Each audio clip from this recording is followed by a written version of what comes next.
போதும்.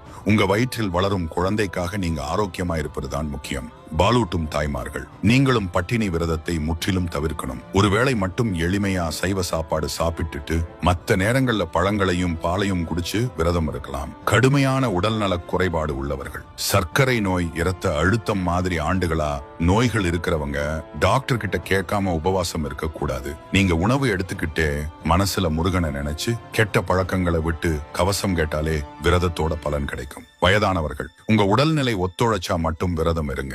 முடியலனா பூஜை மற்றும் தியானத்தில் மட்டும் கவனம் செலுத்தினா போதும். நினைவுல வச்சுக்கோங்க, விரதம் என்பது உடம்ப வருத்திக்குது இல்ல, உள்ளத்தை சுத்தப்படுத்துறது தான். உங்க உடல்நிலைக்கு எது முடியுமோ அதை நேர்மையான பக்தியோட செய்யறது தான் உண்மையான விரதம். இந்த விரதத்தை பல வழிகளில் இருக்கலாம். இதுல உங்களுக்கு எது முடியுமோ அதை மனசுல உறுதியா முடிவு பண்ணிக்கோங்க. முதல் முழு உபவாசம், இது ரொம்ப கடுமையானது. 6 நாளும் ஒரு சொட்டு தண்ணீர் கூட குடிக்காம இருக்கிறது. இதை எல்லாராலையும் செய்ய முடியாது. சரியான வழிகாட்டுதல் இருந்தா மட்டுமே இதை முயற்சிக்கணும். 2, தண்ணீர் மட்டும் 6 நாட்களும் காய்ச்சிய ஆற வச்ச நீரை மட்டுமே குடிச்சு விரதம் இருக்கிறது. 3, பால் மற்றும் பழங்கள் மட்டும் 6 நாட்களும் பால், பழச்சாறு, பழங்களை மட்டும் சாப்பிட்டு விரதம் இருக்கிறது. இதுதான் பரவலா பலரும் பின்பற்ற முறை. 4வது ஒருவேளை சாப்பாடு. இதுவும் நிறைய பேர் ஃபாலோ பண்ற முறைதான். 6 நாளும் மதியம் அல்லது இரவு ஒருவேளை மட்டும் பச்சரிசி சாதத்தோட உப்பு, புளி, காரம் சேர்க்காத அவித்த காய்கறிகளை பூசணி, முள்ளங்கி மாதிரி சேர்த்துக்கலாம். சூரசம்ஹாரம் அன்றிரவு மட்டும் முழுசா பட்டினி இருந்து அடுத்த நாள் விரதத்தை முழுமை பண்ணணும்.